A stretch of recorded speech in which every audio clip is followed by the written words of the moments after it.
Hello, and welcome back to another episode of the Cheyenne and Arapaho Productions podcast. This is part 3 of a very special podcast series that we are hosting.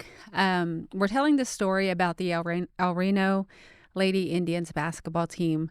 And by now, if you've watched part 1 and part 2, you will have seen the interviews of the coaches, the senior girls, and I think what makes this team so special is that the majority of the girls on the team are Native American. Majority of the girls are Cheyenne and Arapaho. They've grown up in this community, and they have so many stories and experiences to share with you all. But I think another important component to this story is the parents of these young ladies. So we have some very special guests with us today, and that's the parents of our senior girls that we just interviewed. So I'm going to go ahead and let them introduce themselves, who they are, where they come from, and then also who their daughter is. If you're new, if you're not new, you probably already know who their daughter is, but go ahead, and James, and introduce yourself. All right, I'm James Sleeper. My daughter is I'm James Sleeper. Dang, at the table too. I'm James Sleeper. Daughter is Najoni, and I'm from Greasy Lake and Country, South Canadian, down around Fort Cobb area. I'm from the country, yeah. And then you grew up in El Reno? Yeah, well, I grew up in Fort Cobb, Okay. El Reno, Maple Eagles. Which is another rural school. Yeah. And, just really happy to be here. Thank you. My name is Teresa Dorsett, and my daughter's Carly Kahiga. I grew up in a lot of different places, but mainly Gary. And Carly's been in El Reno all 12 years. So. Mm-hmm. And I'm a Arapaho. Thank you. I'm Katie Blackow. I grew up in El Reno, but I was raised, I've been everywhere too, like she said. But I came back and graduated at El Reno. And my daughter's Brianna Blackow. And she's been here her whole life. My name is Melissa Curley. I'm Cheyenne, Arapaho, Navajo, and Sioux, Rosebud Sioux. My daughter is Najoni Sleeper, and I grew up here in El Reno, Oklahoma City, Elk City, and the Navajo Reservation. Oh, thank you. I'm Billy Black. My daughter is Pauline Black Harmon. I am Southern Cheyenne, and we moved here from Tahlequah. And then how did you all end up in El Reno, Oklahoma? Because obviously you all didn't grow up here. Maybe some did, but how did you all end up in El Reno? Anybody can answer that. My family's been here their whole life. My grandma used to live out here at Concho. Okay. So, all my uncles and mom and aunts all graduated from El Reno. Awesome. Thank you. And we're just right down the road from Gary, and working for the tribes. Okay. Yeah, working for the tribes. My aunt and uncle lived here. I think I grew up mainly with family, all over I-40, all up and down I-40. But coming back to El Reno was always felt like home. Okay. My first cousin, Jenny Bigfoot, and her family live here. And whenever I left Tahlequah, this was, of course, to be closer to family. Okay. Yeah, we moved to town about 7th, 8th grade. Yeah, moved from out by South Canadian into town here, and I graduated from here. Okay. So so all my brothers and sisters, 7 of us, all graduated from here. Okay. Yeah. And then did everybody else graduate from El Reno, or? I did. Okay. Katie's the only one, and James. Anybody else, or where did you graduate from? What school did you attend? Gary High School. What year? Hey, no, just kidding. You don't have to tell us that. 2005. Anybody else? Melissa? Billy? I went to school in Albuquerque. That was the last high school I went to with my dad, and I actually didn't graduate high school. I got my GED right out of getting kicked out of school. Crazy. Tahlequah. I went to school in Tahlequah. I tried Sequoia. It wasn't for me, so right back to Tahlequah. Okay. Well, thank you guys for being here, and thank you for agreeing to share your stories and experiences. So again, the reason why we're here is because of your daughters. They're very special. They've achieved some success here in El Reno Public Schools.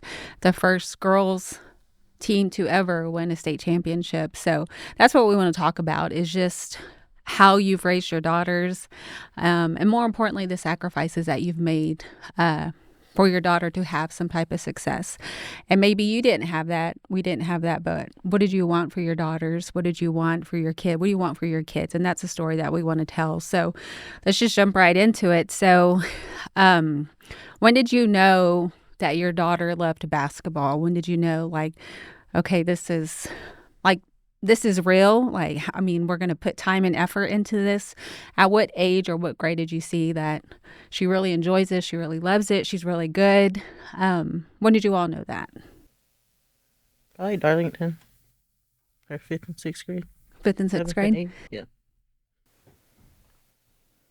I think for Najoni, I noticed it more in her 6th grade year, how good she could be. I think with her, she pretty much had a love-and-hate relationship with basketball throughout her whole, up until this last year. Okay. I think for Pauline in the beginning, it was more of a friendship thing. I mean, when she moved here and met all the girls that she plays with, she did it because it was fun and she loved being friends. I didn't realize how dominant she could be until Lady Braves, whenever she played with Evan and Eric. And then, of course, Perry and the arena coaches, they all just kind of built on everything. So hers was just every year. It amazed me, the stuff she done, how better she got. Yeah. Anybody else? I don't really think that I can say Carly loves basketball, and she really never has loved it. I think as every parent, especially every former athlete parent, sometimes it's forced on them, or come on, let's try basketball. And I think early on it was fun for her, and then probably got a little bit too serious for her. And then I think it was probably freshman or sophomore year, I realized that she didn't love it. And then I needed to kind of take a step back and let Carly do what Carly wanted to do. And I didn't force her to play basketball, but she played it, didn't love it, and then literally didn't want to play her senior year. And I said, Carly, you came this year. And then I did make her, I said, you're completing your senior year. So I wish I could say she loved it, but she liked it. Yes. And I think probably more what Billy said, it was a friendship deal. It was being with her friends. It was traveling. And I know she loved that part. So it was more the companionship and the friendship and the having fun than basketball. I hate to say that. It breaks my heart to say that, but also, that's the truth. Yeah. That your perspective, because you've played basketball all your life. You went to college. You had a son that played basketball. So this isn't your first child to kind of go through this experience. So how hard was that? Like, you have maybe your son that loved it, and then you have someone that's just like, oh, I'm here. Oh, it was tough. It was tough.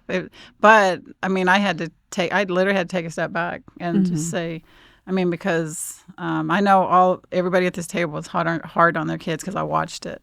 And out in front of everybody behind closed doors, I was more of a behind closed doors, I think, but she would get it, after the game, like, you should have did this, play harder, do this, do that. And then at some point I was like, Teresa, stop.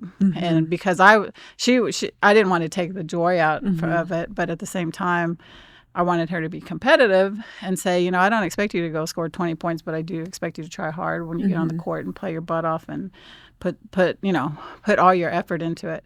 But it's like I just had to balance myself as a former athlete, Christian playing, extremely competitive, and then step back and say, this is not Carly's passion like it was ours. So I was just is more support and just loving her for who she was. And it's funny you say that, because she's now a state champion, which I don't know if you were, I don't know if Christian was, but we were talking about this one day, and Lexus was like, man, I always loved basketball. We always loved basketball, and Carly could care less, and she's the state champion. It's just funny to say now. Yeah, but pretty much.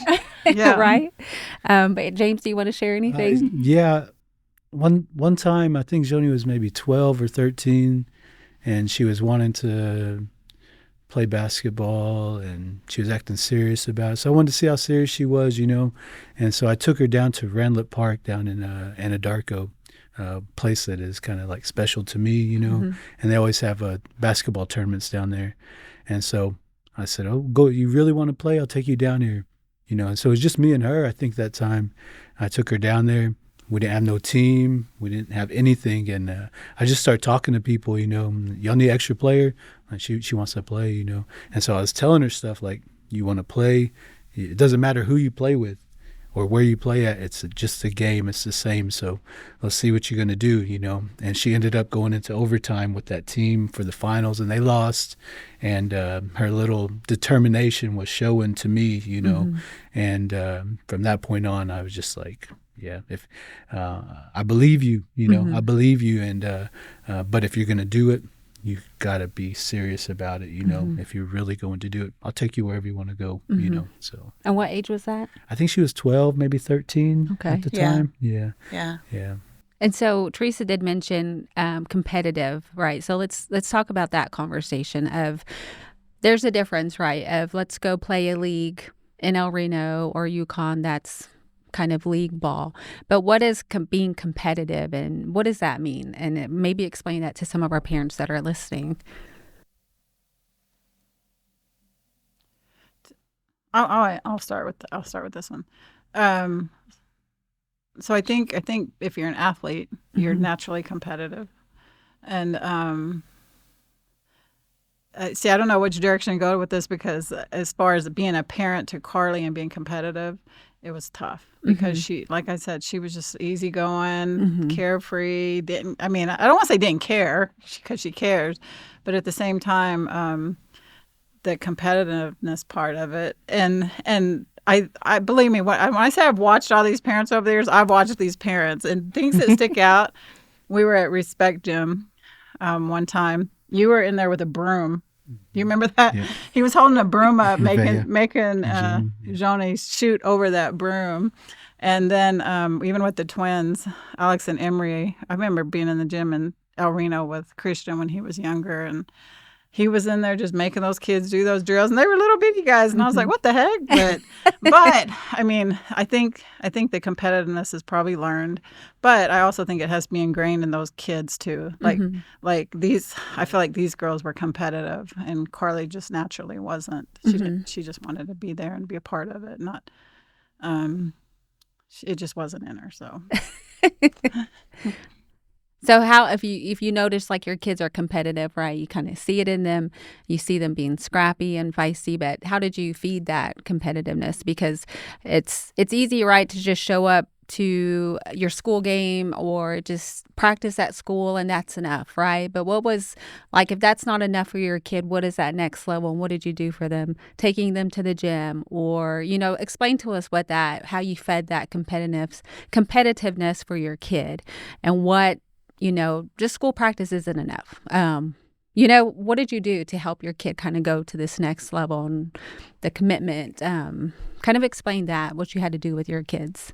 With Pauline, it was actually in her. I mean, anybody could tell her anything. I could tell her anything. I was extremely hard on her and Janae. I wasn't on Latrice and Sherwin. Sherwin was more like Christian. He loved ball. I could watch his game, and there was nothing I could yell at him about. He did everything right. Right. Pauline, you learn your kid every game they play, and I knew that with her, it was the other team that would bring it out in her. If a girl tried to body her or block her or anything, then Pauline would just come right back at them, let them know they couldn't. So in her, it was something that had to be brought out of her in a competitive game. Okay. Anybody else want to share? I forgot to share my Billy and Pauline story. But I guess the reason I'm going to share this story is because I feel like looking at it back at the time, it looks harsh, but we all did it as comparative parents. But Pauline, we were in Okmulgee, and you came with us after the game, and your mom got on the phone. Do you remember that? You were in the back seat with Carly, and you just tore into her, and me and Carly just bust out laughing, and because you didn't, I don't think you knew we were listening, but I was like, and I was thinking that's a parent, you know what I mean? That she wanted it, because you want to get to them right after the game and say, you should have done this, you should have did that, you should have did this, but like I said, I have stories, but it was just that the parent wanting them to do the best they could, Right. and then and being their biggest cheerleader, being their biggest coach, being their biggest supporter. It was part of our jobs, I guess. And whatever manner we decided to do that, it was encouragement. It was tough love, is what it was. So There was a commercial on TV, and it was somebody giving advice. Oh, it was from the player as he was young, growing up, and he was telling his parent, "You got on to me after every game, telling me what I didn't do or what I should have done." And he was like, "And all I needed to hear was the things I did do." And oh gosh, I'm gonna be like Pauline. yeah, Yeah. It's hard, yeah. Right. Yeah. That's a great point because and I did try to do that with both Christian and Carly, but you're automatically just like, you should have done this and you should have that and you should have worked hard and you should have got that rebound, you should have did this, but then to follow up with that with okay, but what you did good was Right. You know what I mean? Yeah. So Yeah. Here's what you did right. yeah.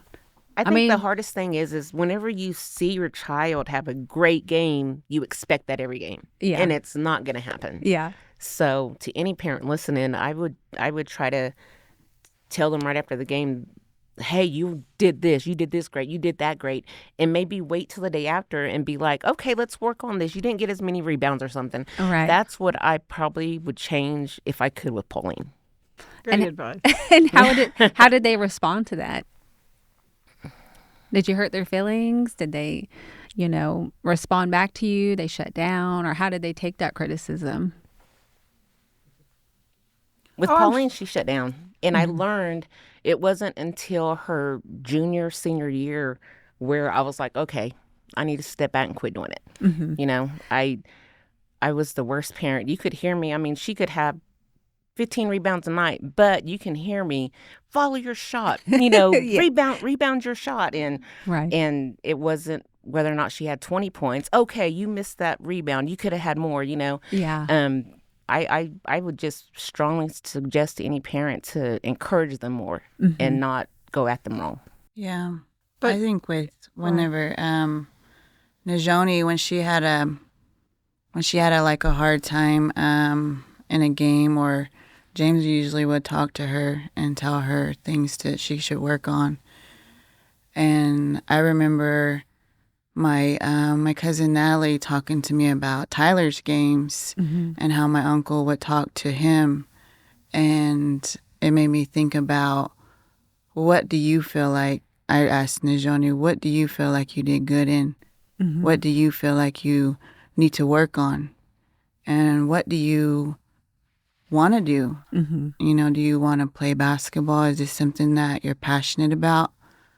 And when I started asking her those questions, it really helped her, I think, to me, because I wanted to listen to her. I wanted to hear her feedback. I wanted her to express her feelings, to bring it out.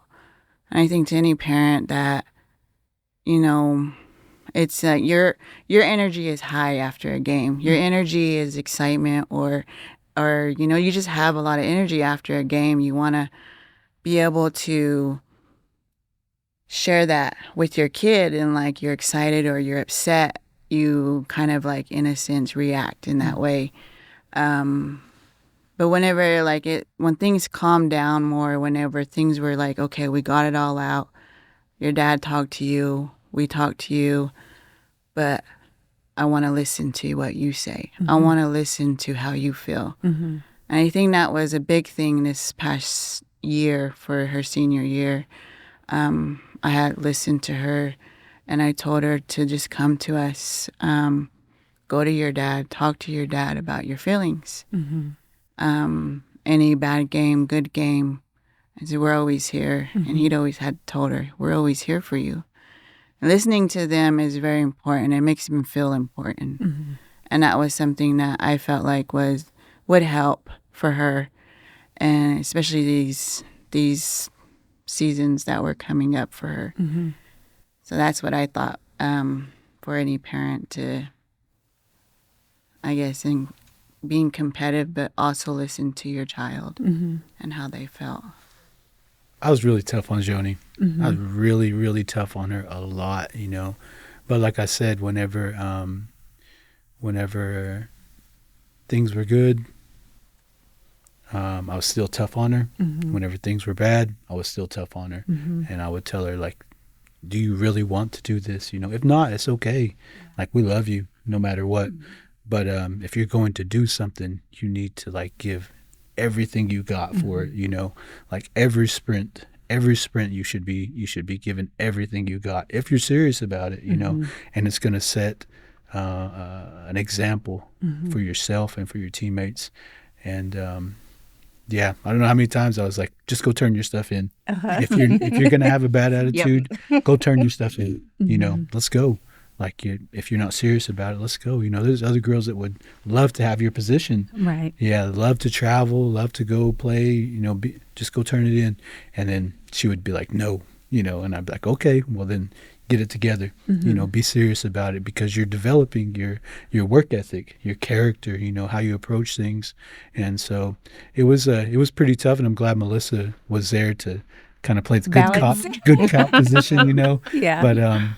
But I would always talk to her afterwards, Yeah. like she said, a couple of days later, the next day or something like that, and be like, it's okay, like, we love you. Without basketball, with basketball, does not matter. You're our daughter, but, if you're going to do it, give it everything you got, So. Absolutely. So how do you all do it if you are a single parent of saying, okay, well, I've got to be good cop and bad cop. So how do you balance doing that, being both sides for your kid? Because all this comes from like a place of love, right? You want your kids to be the best, to have the best, to experience maybe what we didn't experience or you didn't experience. But, it's hard for them to maybe sometimes see that. When we're older, we can see it. But how did you all, single mothers, kind of balance that and the conversations that you would have with your daughter? How do you continue to encourage them? Well, I'm the single one. Me too. We got 3 of you. I don't know. Bree's real rebellious. Like, she wanted to quit this third year after her injury. And I was like, well, it's up to you, but is it really what you want to do? So that's why she didn't play in the last game in the Darko tournament. She was in the stands, still supporting. Yeah. But I was like, is this really what you want to do? And she kind of got upset, because that injury just kind of got her. Yeah. Put her down. But I was there with her every day. I may not have been at the games, but I was watching. Yeah. Yeah. But it's a lot harder, but I make sure she gets there. So. Yeah. Before I answer that question, I wanted to follow up on Billy said when she said I was the worst parent. You weren't the worst parent. Believe me.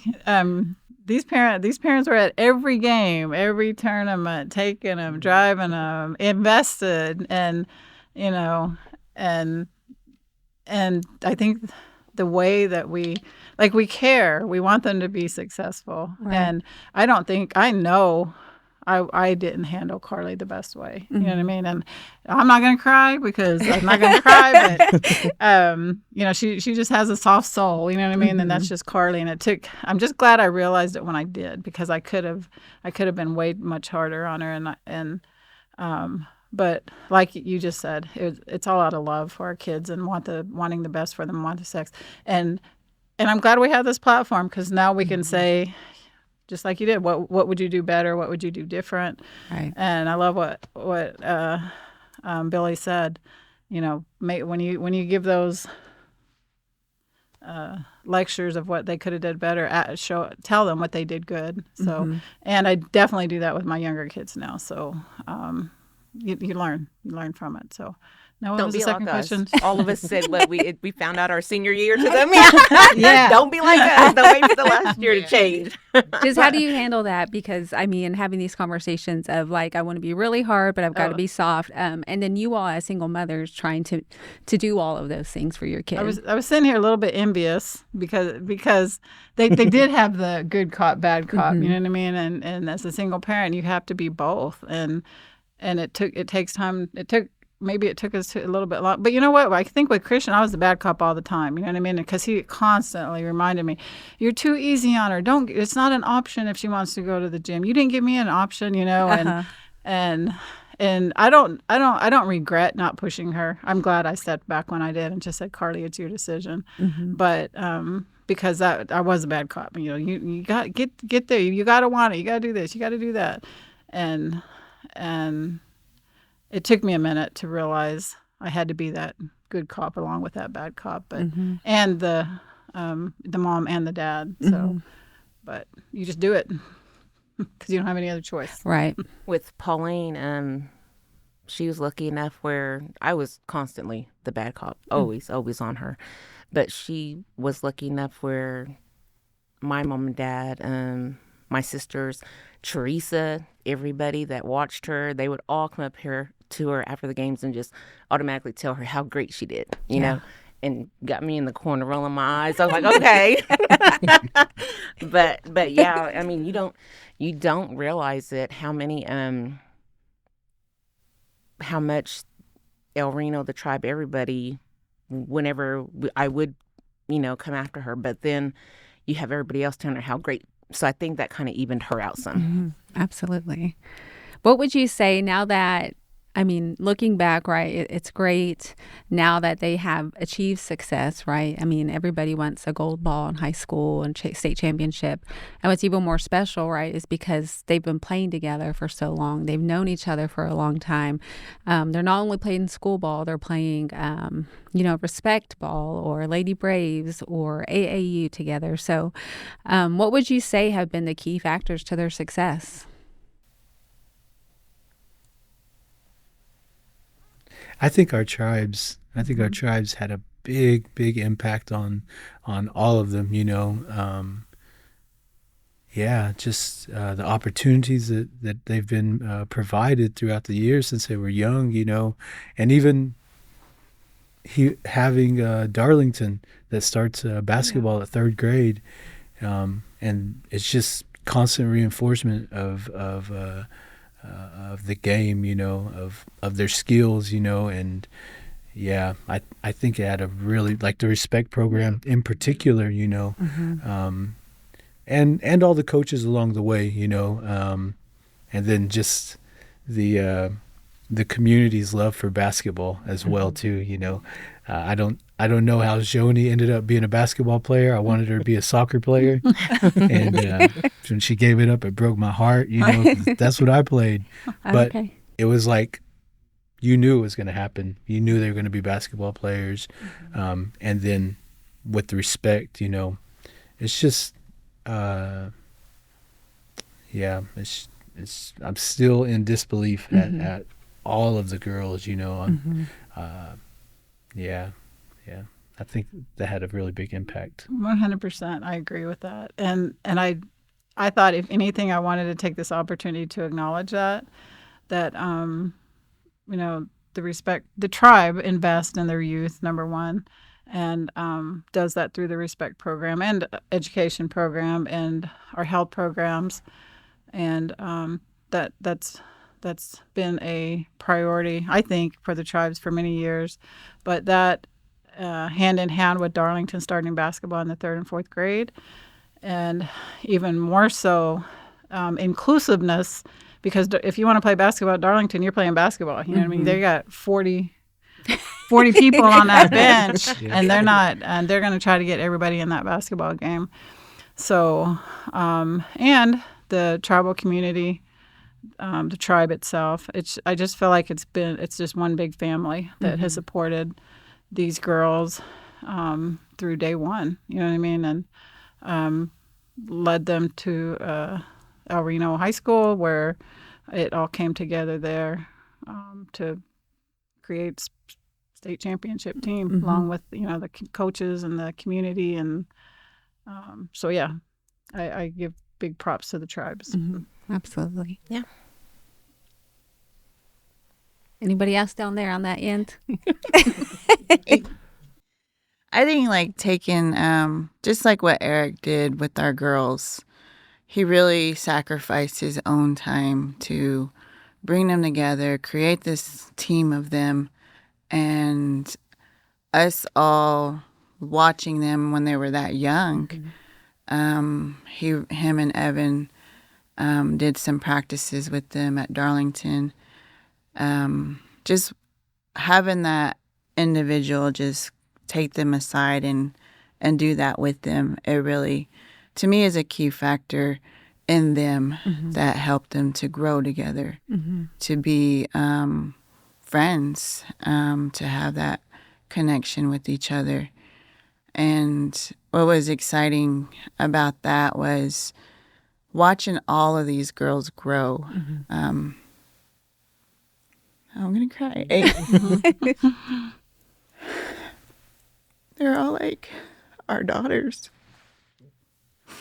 We all took them in, and we all care about them. I mean, that's how I feel with each of them.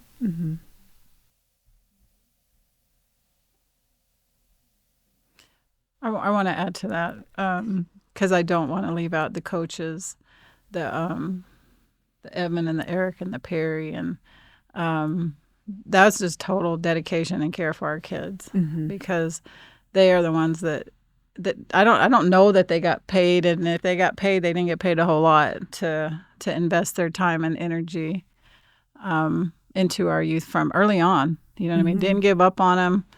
Kept going, and I'm sure there are times they wanted to say, "Is this worth it?"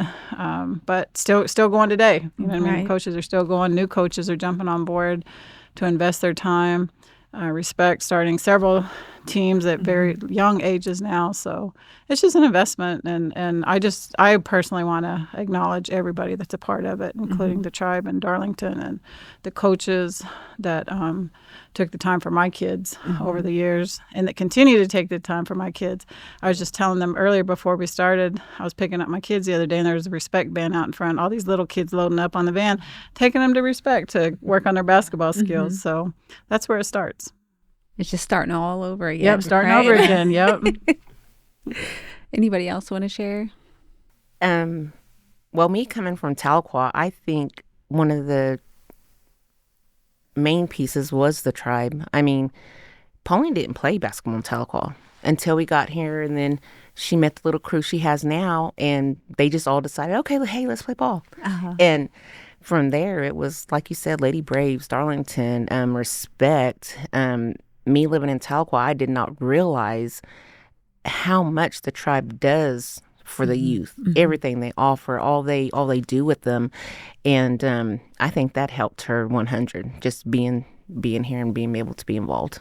Right, and so a lot of that, where you guys did kind of mention earlier about being competitive in the respect program. So the whole purpose of let's say you choose to be competitive, and what I'm learning of like travel ball, travel teams, right?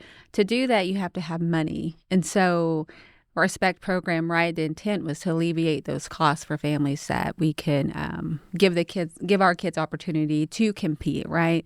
But having access has a lot to do with money. And when you think about maybe your experience as maybe like a former student athlete, I mean, I know my mom didn't have that money I didn't even know what that was really till my nephew started playing. I didn't know that was an option. Obviously, we didn't have the money to do it. So, I mean, talk about like, how much money does it cost? What does that look like to get your kid to compete, to have access, to have opportunity, right? You're going to Florida or Kentucky or wherever that you're going, Texas multiple times. You know, I mean, what does that take? What type of money does that take to give your kid that opportunity? Because that's what it does come down to. I usually do an in taco sale. That's the first thing she asks me. Mom, you got to do a taco sale so I can have my money. So that's what we do. Yeah. And Katie makes really good bread, just FYI. Really good skillet bread, too. When are you available? I'm just answering because nobody else is. I'm not trying to take over here. So I'm glad you bring that up because I think you were kind of alluding to this earlier, but I know that when I was young and playing, I didn't have opportunity. Right. I didn't have support. I think my mom and dad came to 4 games throughout my high school and college years. So I don't know that AAU ball or I don't even know I that don't that know when it's- existed. yeah, I me really either. don't know, but we didn't have opportunity. We had what was right in front of us, and we had to make the best of it. But I think that is what we're giving our kids through our tribe is opportunity. And again, another one of your questions before this was, when did this start? I do remember 1996. I don't know. KK, help me out with the date. But we took a team to the Denver All West tournament. Dang, long time ago. I'm dating myself. Yes, it's long. But Well, me that was too. but Hey. that was the purpose of it. It was for Yes. opportunity, because at that point, a lot of our kids hadn't even been out of state. You know what I mean? And we would have summer camps. And I still remember a lot of the things that the kids talked about. One of them was me sitting in a group of kids and saying, if you had $1 million, what would you do with it? And I found at that time they didn't have the ability to dream big. They didn't even know what dreaming big meant. And they were like, oh, I would take my grandma to Walmart, or I would do this, or I'd spend a weekend in the city. And I'm like, no, you don't get it, And I'm Yeah. like, if I had $1 million, I'd jump on a jet with Michael Jordan and go to France for the weekend. And their eyes just lit up. And they're like, oh, we can dream that big. Right. And I'm, yeah, dream big. So I think that that's our jobs now as parents and education and tribal leaders to give those opportunities, to open up their minds to thinking that they can achieve success, go to college and play basketball, fly to Paris with Michael Jordan, whatever their dreams are, to accomplish them. So I wish we would have had those opportunities when we were younger. But I'm very glad that we're given them through the financial assistance, because to answer your question, it's tough. Yes. I just had one of my kids tell me yesterday, oh, they want me to play on this team and it's $200 a month. I was like, $200 a month? Anyway, call Jesse, Yeah. Well, then you think about that. You think not only the fees, but you think about, I think about Melissa and James coming in with their little ones, Teresa and all her kids. Yep. Like, you've got to pay entry fee. You've got to pay gas money to get to these games. Then you got to feed everybody. Then everybody's at the concession stand. And that's multiple times a week. And that's just school ball. But then if you're playing AAU, it can be $50 a day, $25 a day to get into a tournament. So there's all these, right? We just want our kid to have this next level opportunity, but what does that mean for you all? What are you sacrificing to get them there? Maybe they don't realize what you're sacrificing.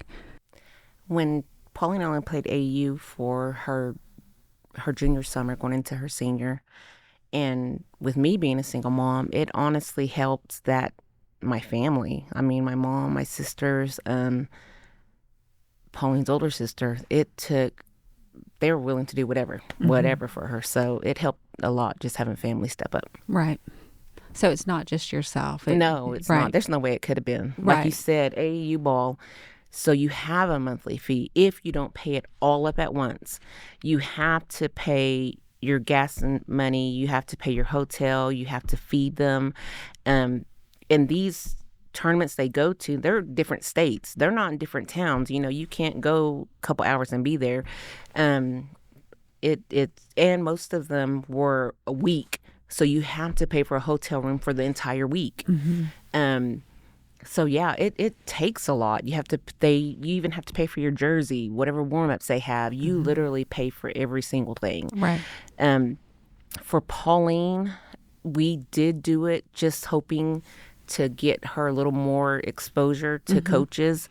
But I probably would not have done it. If I could go back, I would not. I don't think the amount of money it took, the amount of time it took, I don't think it was worth it for her. I think with her going to Seminole, I think she would have been able to get Seminole's attention without that. So unless your kid is serious and wants to play at a higher level school after high school, unless they're serious, unless they want to commit and take the time and practice every day, that's going to have to be your choice. Am I willing to spend all this money to get them there? Right. Or if they are like, hey, I don't know if I want to play after high school, then that's your choice. You're going to have to talk with them and decide, are you serious about this? Do you want to play AAU? Yes. Because it is a lot. Yeah. Right. It is. I don't know how we did it. Yeah, exactly. I don't know how we did it. Yeah, we had a lot of fundraisers. Yeah, we had my mom making meat pies and things like that. I think Joni started in 7th grade AAU, and then 8th grade AAU, and then junior year AAU. Because of the pandemic, we didn't put her in that next year. But the 7th and 8th grade, it was a sacrifice. This last year was a sacrifice. I told him, I said, I'm not going to go to these AAU games. Y'all are going to have to do it because I can't drag my girls around any more than what we've done. And I said, you know, we're doing a lot. And it was hard. It was really hard financially for us. Because then she's not your only kid, too. Yeah, right. She's not the only one, but we knew how much she loved it, how much she wanted to play. And he had asked her, if you are serious about it, we will invest and do whatever it takes to get you to what you want to be if you want to play college ball. And so I think that those years in 7th and 8th grade, it was fun. I did go to those ones, and it was fun traveling with her, seeing that, seeing those different teams playing. And like for future parents, taking that sacrifice, investing in your kid, if they eat, sleep basketball, then do that for them, because it was fun seeing her play at those levels and her making connections to the other players. I mean, she has players that she played with throughout Oklahoma that she knows, and we know their families, and it was worth it though. It was really worth it. And the competitive levels that are out there is really big. Like the ones that she played on this past summer, we saw another level. You know, the Nike EYBL level, and the competition level that was there. You know, for her to see that, and then to play in the level kind of the one below that, and have a hard time in that, for her to realize that she needs to get in the gym. She finally believed me. You know, after 2 years of high school. You know, then she would start doing it on her own. You know, and it's good to see. You know, but. It is very difficult to manage. I think EYBL, Nike, and them, they'll pay for everything for their kids, you know. And so I think our kids can get there, you know, but they have to be exposed to that. They have to know what it is, you know. What it takes. Yeah, my hope is for like Violet and some of the younger girls like Lilo and all of them, Liberty, all of them, to see that, to experience that, but still stick together for our communities, you know, and to reach those EYBL levels and things like that, you know. I think it was important for her to see, even in 7th, 8th grade, you know, for her to see and then come back and try to strengthen our community, our girls, our Lady Braves onto Darlington, Lady Chiefs, and then into El Reno, you know. So, but it was really difficult. Yeah. So James, earlier, we was already sharing stories, but can you share your story when you were in Kentucky this past summer of... Oh, yeah. I got all kinds of stories, yeah. We went to Kentucky kind of last minute, didn't know. Again, like Billy said, it was a whole week, and then, and so just Najoni and myself went, you know. The tournament before that was a really big tournament in Dallas, in Arlington, and our transmission went out on our car, and... thankfully, we have a good son, works hard, you know. He had a pickup. His mama came down, picked us up. We got the car, looked at, transmission was done. I said, just leave it, you know. I'm Indian. I don't believe in credit, you know. So we just left it. I did. So we just left it. You know, we came back in my son's truck. And thankfully, somehow, we were able to hustle, get another car, go to Kentucky. We did fundraisers. We were doing fundraisers while we were there. Because we were kind of short on money there. It was really expensive, but we got a cheap hotel. They have hotels that the teams stay in, you know, and we were like, no, we're getting a motel. And so we found a motel, but there was lots of basketball people there. Coaches were there, other team, but we pulled around trying to find our room, and it got to the back side, and I was like, I don't think we're back there. There was a car on cinder blocks back there behind that hotel. Oh, gosh. I was like, okay, I know where we're at. And so, you know, we were okay, you know, but we went to go get us some dinner. We were in bologna sandwiches for dinner, you know. Her teammates, they're probably financially well off, you know. I think they were eating on the river over there in Kentucky, you know.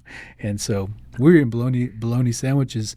We went to Walmart, came back, started getting our sandwiches ready, and I seen something run across the floor, and I was like, hold up.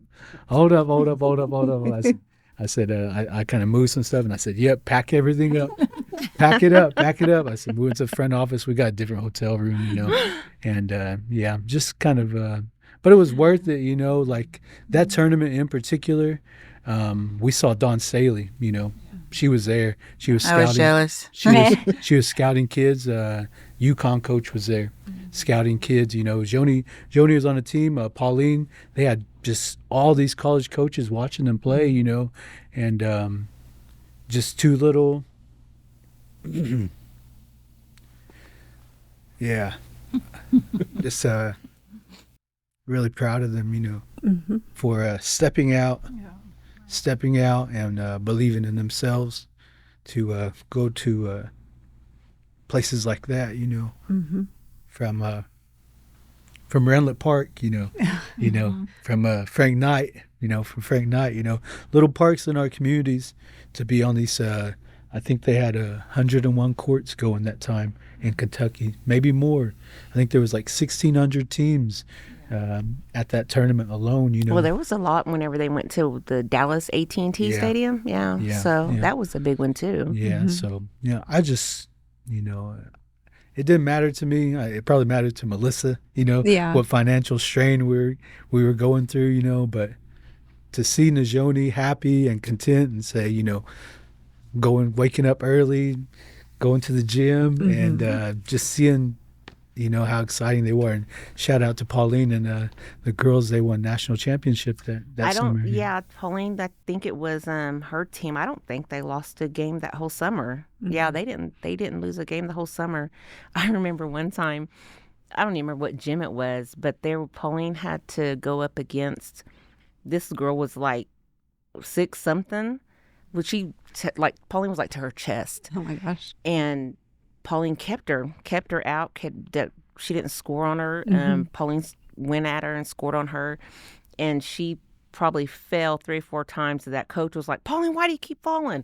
And she was like, "You get out there and guard that, you know. You go guard somebody twice your size." Right. But that's what I remember. Is just her being able to a whole new level, playing against a whole new level of girls. Right. Yeah. And you all gave them that opportunity, right? You gave them the access. So was it worth it? I mean, all these, because it's not only money, but it's also your time, right? You're taking to sit in a gym all weekend, to take time away from maybe your other kids to be here with this one kid, or other things you could be doing, right? Your own hobbies, your own taking care of your own well-being, but right, you're sacrificing your time to maybe travel to Denver, to Phoenix, wherever it is that you're following your kid. But what is that like? Sacrificing your time also, because you can't get that back. And, you know, was it worth it? Is it worth it? In Pauline's situation, I never thought about it as sacrificing my time. I mean, I love watching all my kids play. And then when we go to her game, it's her other sisters. They love watching her play.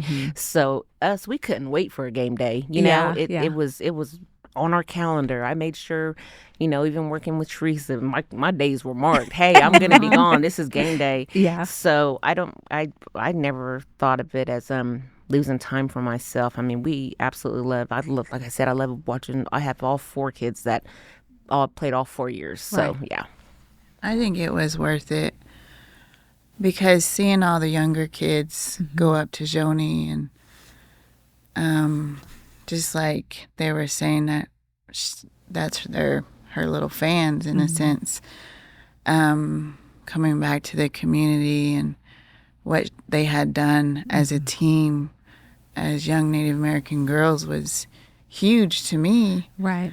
And I felt like it was worth all of it. All of it was worth it. And knowing that she made a difference for everyone. Right. Around, I mean, in our whole nation, in a sense. Mm-hmm. Well, I didn't get to really go to any of her away. I didn't have the means to, but I always made sure she did. And then I have family and people like, the tribe, and that would help. She always had I was always watching though. I was like, somebody's going live. Yeah. So He's going live. it was always on TV. So. Yeah, and I agree with Billy.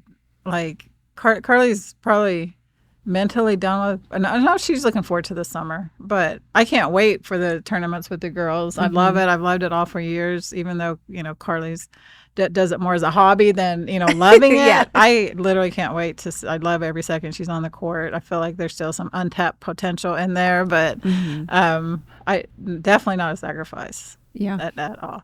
But I have one quick story. When Christian was playing AAU ball, I remember telling him, because they were like, Christian was like, they need their payment. And I said, no, tell them you're staying with me at Motel 6. You don't need to stay at the Holiday Inn. Yeah. Of course, I paid it, but I didn't want to. It was a lot. It was expensive. Yeah, So. it is expensive. That's there's only two things that I'm not late for. And that's dinner and Joni's basketball. That's right. That's it. Yeah. I look forward to it. Yeah. Rewatch all the games multiple times. I've probably watched the state final game like 10, 12 times since it's happened. It's just, but it is tough too, especially we got two toddlers, Hadi and son Slicka, it's tough, but it was all worth it, just to see the excitement, like that picture that they had on the front page of the El Reno Tribune, the excitement that they all had, and just thinking back to whenever they were toddlers, and we put Joni on the court with the James Revelis and then her older cousin Jalen and them, and she just stood there and cried, and then but she wouldn't quit, Yeah. she wouldn't quit, but she just stood there and cried, just something I always tell her is like, just think of all those girls, all those all your cousins, how many of them deep down they want to be in that position, and so knowing that, seeing the determination in her little spirit, that it was all worth it. Mm-hmm. It was all worth it. That's why I don't think there was like a dry eye in the house when they won on last month. And just seeing, I think, too, because, playing basketball all my life and loving it. And, you didn't have the opportunity. Like, we started going to All West, and that was about it, when I was in high school. And that was because of Teresa, Quentin, them taking us up there. That was probably the most that we had got the opportunity to play, beyond El Reno or Calumet. But when I was just watching and, the joy, like seeing them have fun and the happiness, and like they were doing it all together. And you just think about like, I would love to be in that position.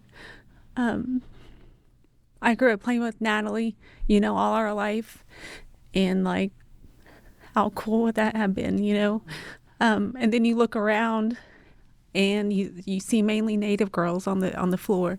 Then you look around, it's like all of our families are there and celebrating, and it was just neat to see and just be able to cheer on and see them. And then afterwards, you get to go hug them and say, you did awesome, and I'm so proud of you. And even seeing Bree and saying, hey, I'm glad you didn't quit. I'm glad you came back and finished, following them through the whole season. Remembering when they were little girls. Remember they were at Darlington. They won another gold ball. Just watching them play throughout the years, I think, has been a privilege as a spectator, watching your kids and seeing them have all the success that they're having. And, we keep saying we're going to celebrate till when. I don't know when we're going to stop celebrating, but it's been fun. Till they do it again. Yeah. the next team. It's been a fun ride. And I just really look up, my daughter looks up to your kids and everything that they've done and they've accomplished. But we don't want to go beyond an hour. So I just want to say, last question, if you all want to share, any special message that you have to your daughter, they're about to graduate now, high school, and maybe move on with their lives. What do you want to say to them, or do you want to share with them? KK just wants to see us cry.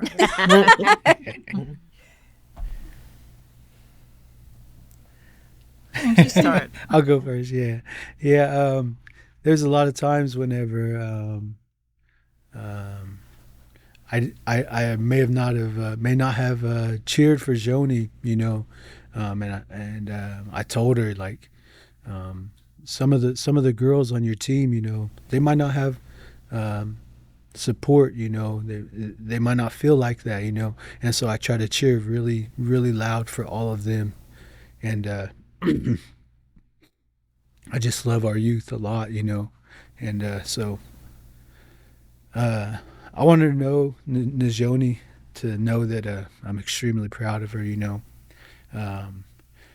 She's going around talking, trying to be a little spokesperson for her team. I've been telling her for a long time that she comes from people that are leaders, Mm-hmm. and that it's gonna happen for her. She's gonna have to try to step up and speak up for somebody one day, and I seen it happen, Mm-hmm. I seen it happen. Extremely proud of her, love her, our whole family, it's kind of joking around, saying, dang, she made the Sleeper family name good again. But I can't just say I'm extremely proud of Najoni, because they're all together. They all did it together, and just extremely proud of all of them, all of them, and just the sacrifices that they made, and they put up with us, they put up with us and us griping them out after the game or waking them up or trying to put pressure on them to be in the gym or anything like that, and I just can't tell them, ha-ho enough, Mm-hmm. Thank you, ha-ho, thank you so much for all the wonderful memories that we have, of them playing, and just really, really thankful to the Creator, that He allowed us to witness something like that, put all these girls together, and for us to watch them grow up together, and then have a perfect season with the state championship. Just remarkable, unbelievable, it's just really good, really good. And yeah, just love them so much, so proud of them, and just, can't say it enough. Thank you. In my closing remarks, I have a lot to say. I'll try to keep it short. But one thing that I really want to stress is that basketball really is life for Native kids. I know it was for me. It was literally my life. Like, if I don't know where I would have been if I didn't play basketball. I didn't go to school on a scholarship, played basketball, Indian ball for 25 years after that. It was all about meeting people, opportunities, helping with my confidence, but it's life, and we're passionate about it. Mm-hmm. And I don't know that I have an answer for your question about why, Mm-hmm. but it just is. So to everybody out there, to coaches and everybody, know that when we talk about basketball, it's just not basketball. It really is life. So, and to my Carly Pearl, she's my hero. And now I'm going to start crying. I'm not going to cry. She's really my hero. She's everything that I want to be, that I always wanted to be, even if she's not the athlete that I thought she might be. She just doesn't know how proud of, every day I look at her and I'm just so proud of her, and this doesn't even have anything to do with the state championship, Mm-hmm. and absolutely nothing to do with that. It's just who she is as a person. She has the kindest soul, Mm-hmm. and I love her. She has ambition. She has she's her own person. She does her own thing. And I'm like, she's my hero. That's my message to my daughter. I love her so much. And one more thing, I prayed for the last 2 years for one of the girls to step up on the basketball team because they needed that. They needed somebody to say, come on, we can do this, to believe in yourselves. And I honestly and truly think that was Najoni that did that. And because I would tell Carly, speak up, say something, do something, get them going, get them motivated. And I don't know that she did that, but I do know Najoni did that. So they needed that. They needed that. So Absolutely. Thank you. Can't top all of that. I'm just very proud. I didn't get that opportunity when I was in school. I quit basketball when I was in the 10th grade because at El Reno at the time when I was, they didn't, focus on, they only focused on certain girls. Right. And so I quit and I stuck with volleyball, and I was varsity in volleyball. But, I mean, I'm proud of this whole team, these girls. I've known all of them since Bree started Darlington, and I'm very proud of every single one of them. And I know I don't get to go to all y'all's games, but I be supporting. And Bree, I love you. You're my number one. Always will be. And I'm very proud of the young lady you've come. And you keep doing you. And keep moving forward. I love you. Thank you. I was wanting to, I'll keep it short. Just kidding. I wanted to give a message to Najoni to always keep her faith, always stay strong and close to Heavenly Father, because He really helped her throughout these years. He gave her that strength. He gave her that peace of mind, that love that she felt, and she really it made a huge difference for me seeing her, and to always stay faithful to praying every night, keeping prayer, to keep her close to Him. And I think that was very important for me, and to help her and maybe all her friends. I love all them girls, and I encourage them to keep praying, believing in themselves, because Heavenly Father is the only one that can really get you through all those challenging times and those good times, and to remember Him in everything that they do. Thank you.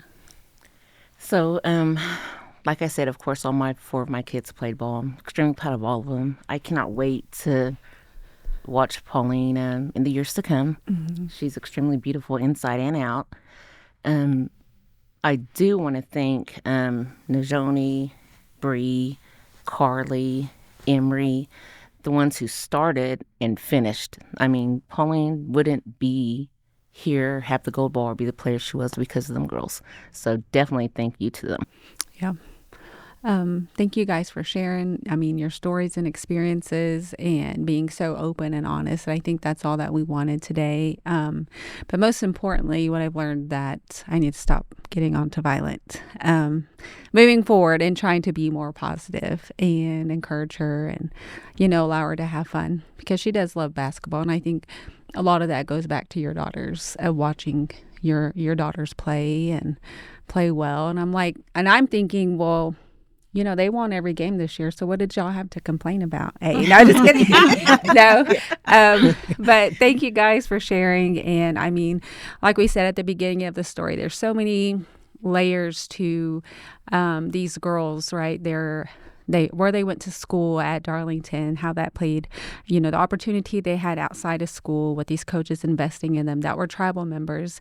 And if you can see here, this was a whole community effort, right? It wasn't just one person. I think as Native American Cheyenne and Arapaho people, we do our best to help one another, and it's community and family, family over everything. So I'm just happy that you guys took time out of your day to come and share with us, and I hope our listeners and viewers enjoyed it. So is there anything else y'all want to share? I want to say thank you to El Reno Public Schools for embracing our culture this year, and the years before, but this year, most of all, the way that they've embraced our culture, and our Cheyenne and Arapaho tribes, and I want to tell all the coaching staff and then administrative, all that. Thank you, thank you all very much for recognizing our kids and looking at them in a good light, and giving them opportunities to be successful, So That's exactly what I was going to say. I didn't want to leave without saying thank you to the whole El Reno community for embracing our kids in the tribe and bringing us in as part of their family, I guess. Right. Yeah. And I know we're about to end, but I do want to share something real quickly. So my niece goes to high school, and she brought some friends home last year that were from Montana and I'm going to say North Dakota. And so they wanted to come to a game, and they came to a game, and they were sitting there. And where they're from, this isn't normal. So they had asked her, the Indians and the whites sit together at games. They said because back home it's very different, right? It's still, there's this divide. And I think that basketball has been this way of bringing us all together because we all love basketball and we all want to win, right? And so I think that reflects kind of in the stands now where everyone is there. I mean, literally everybody. I mean, we have elders that don't even live in El Reno. They're here sitting in the stands. So it's been a beautiful thing to see. So thank you guys for listening. Thank you for your time, and stay tuned for the next episode.